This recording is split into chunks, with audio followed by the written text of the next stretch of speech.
Can you build muscle with time under tension training? The short answer is yes. And if that's all you're here for, then there you go. But if you want to understand the context of when it is enough to build muscle and also when it's not, then stick around, because in this video, I'll explain the pros, the cons, and how to implement TUT into your training and decide if it is right for you. And just so we're clear, every single time you lift weights, your muscles are already experiencing time under tension. So when I say TUT training in this video, I am talking about intentionally slowing down your reps by 5, 6, maybe even 8 seconds to make the set last significantly longer. So first, let's go over a pro.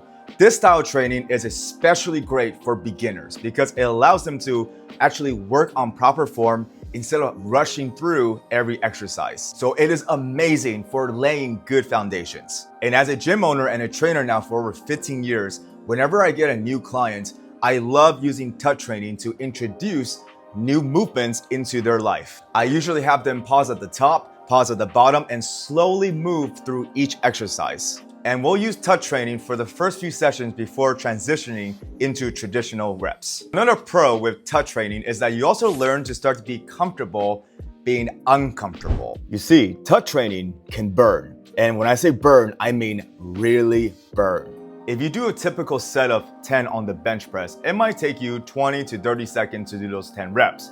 But if you stretch each rep out to 6 seconds, now it will take you a whole minute to do the same 10 reps. And after that minute of constant tension, you will feel way more pumped in your chest and your arms. It's like what Arnold says. The greatest feeling you can get in a gym, or the most satisfying feeling you can get in the gym, is the pump. Your muscles get a really tight feeling, like your skin is going to explode any minute. You know, it's really tight. It's like somebody blowing air into your muscle. It just blows up and it feels different. It feels fantastic. And that's probably why so many people enjoy TUT training. You get a very satisfying temporary feeling of feeling bigger and more powerful. But here's the thing, in the world of fitness, sometimes the harder set might not be the more optimal set, because TUT training also has its cons, especially for natural lifters. The first con is that you have to lighten the load to really effectively use TUT training. Because if you're stretching every rep out by an extra 5 or 6 seconds than normal, you're going to have to significantly lighten the load. A weight you can normally do for 20 reps might suddenly have you struggling at 10 reps. And this is a problem because if you've been training for a while and you've been slowly adding weight to all of your exercises, and then you completely switch to TUT training, you will start to decondition yourself to those heavy loads that you worked so hard to get to, because lifting heavy is a skill. And for most natural lifters, it's still best to still lift heavy. Now, the reason this works so well with pro bodybuilders is because they get so strong that they can still do TUT training with pretty heavy weight, at least heavy to me and most men. Because while you and I may struggle benching 225 for 15 reps, these pro bodybuilders can probably bench 315 for 15 reps. And it's a lot safer on the joints for these big bodybuilders to rep out 15 slow reps with 225 or 275 versus benching 315 for 15. And that's why TUT training works so well for so many bodybuilders, because they're just so strong that they have to use lighter weights, push close to failure while still protecting their connective tissues. And while there are bodybuilders who like to work out in the lower rep ranges like Ronnie Coleman,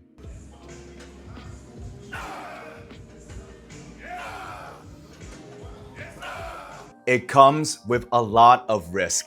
Because at the end of the day, if you are as strong as Ronnie, it's much safer on your knees and your back to squat 315 for slow reps versus squatting 800 pounds for a few reps. Another con with TUT training is that it is also much harder to apply the principle of progressive overload.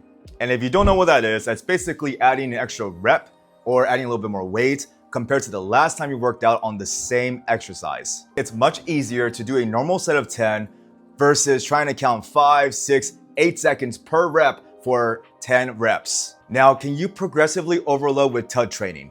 Absolutely. If you keep your tempo consistent and you eventually go from 95 pounds to 105 to 115 while performing the same slow reps, then yes, you're still progressing.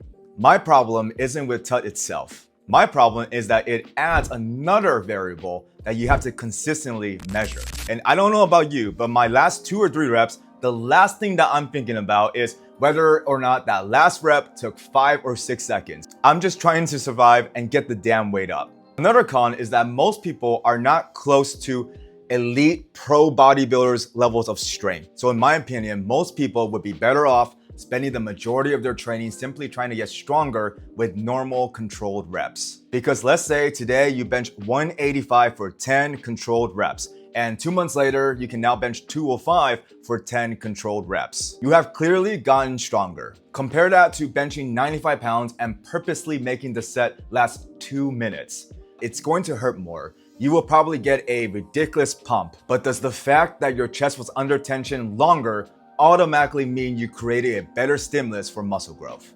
And that's where a lot of people go wrong. Don't confuse making an exercise harder with making an exercise more effective. Now, in the last 20 years, I've used TUT training very rarely. Usually, it was something I would throw into a burnout set of biceps or lateral raises. And looking back at what built a majority of my physique, it wasn't trying to make every set last as long as possible. It was just years and years of progressive overload. I got stronger while keeping my technique consistent. And even today, I don't see a reason to abandon that. Time under tension is a tool, and it could be a great one, especially if you're trying to stay safe with your training or if you're really, really strong like those elite pro bodybuilders. But it's definitely not something that I would build my entire training program around. So control your reps, don't rush them, use pauses and slower reps when they make sense, and don't purposely make a lighter weight harder just for the sake of making it harder. Because at the end of the day, our goal isn't to see who can make the set hurt the most. The goal is to build muscle. So I hope this video helped clear any confusion you have about time under tension training. And if you're interested in coaching, I'll put a link down below.